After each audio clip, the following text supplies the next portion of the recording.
वैदिक ज्योतिष में संकष्टी चतुर्थी का विशेष महत्व है। आपको बता दें कि हर माह के कृष्ण पक्ष की चतुर्थी तिथि भगवान गणेश को समर्पित माना जाती है।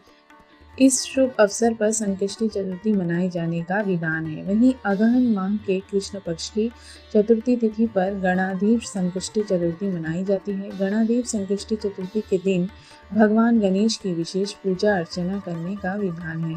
साथ ही पूजा करने से कष्टों से निजात मिल जाती है और सुख समृद्धि की प्राप्ति होती है। इस साल गणेश चतुर्थी 8 नवंबर को मनाई जाएगी। वहीं इस बार गणदेव संकष्टी चतुर्थी व्रत पर काफी शुभ योग बन रहे हैं।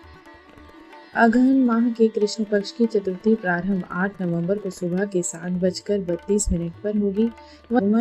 अगहन माह के कृष्ण पक्ष की चतुर्थी का समापन 9 नवंबर को सुबह के 4:25 पर होगा। इस दिन चंद्र दर्शन का समय 8 नवंबर को संध्या काल 8:01 पर होगा। इस दिन ब्रह्म मुहूर्त 4:53 सुबह से 5:46 तक का है। वहीं अभिजीत मुहूर्त सुबह के 11:43 से 12:26 का है।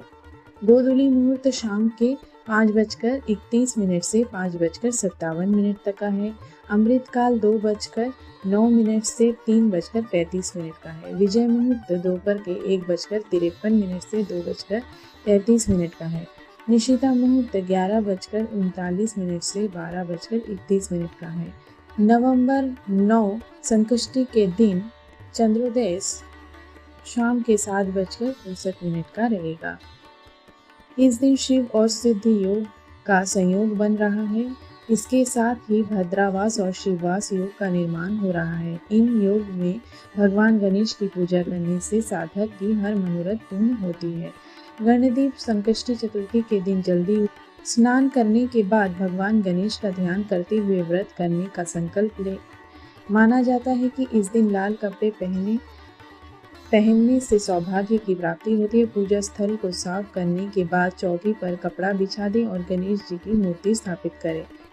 ध्यान रखें कि प्रार्थना करते समय आपका मुख उत्तर दिशा की ओर होना चाहिए। इसके बाद भगवान गणेश को फूल, इत्र और दीपक अर्पित किए जाते हैं। भगवान गणेश को प्रसाद के रूप में मोदक या लड्डू चढ़ा सकते हैं। शाम को चंद्रमा को अर्घ्य देकर व्रत समाप्त करें। इस दिन भगवान गणेश की पूजा करने से साधक की हर मनोकामना पूरी होगी। साथ ही सुख और सौभाग्य में वृद्धि होती है। साथ ही जिन लोगों की कुंडली में चंद्र दोष है, उनका चंद्र दोष दूर होता है। भगवान गणेश को व्यापक रूप से बुद्धि, सौभाग्य और समृद्धि का देवता माना जाता है। पारंपरिक रूप से गणेश पूजा यात्रा या किसी भी नए उद्यम की शुरुआत में की जाती है। संकष्टी चतुर्थी से जुड़ी एक हिंदू कथा के अनुसार कृष्ण चतुर्थी को भगवान गणेश ने आशीर्वाद और वरदान पाने के लिए घोर तपस्या की थी, जिससे वे प्रसन्न हुए थे। भगवान कृष्ण चतुर्थी से पहले चंद्रोदय के समय आशीर्वाद और वरदान देने के लिए प्रकट हुए थे। कृष्ण चतुर्थी में भगवान गणेश के दर्शन करके उनसे सदैव के लिए जुड़ने की कामना की। उन्होंने यह भी कामना की कि उन्हें एक ऐसा वरदान मिले जिससे कृष्ण चतुर्थी पर व्रत रखकर गणेश की पूजा करने वालों को राहत मिले। क्योंकि भगवान गणेश चंद्रोदय के समय उनके सामने प्रकट हुए थे, इसलिए भक्तगण चंद्रमा के दर्शन करने और भगवान चंद्र की पूजा करने के बाद नाश्ता करते हैं।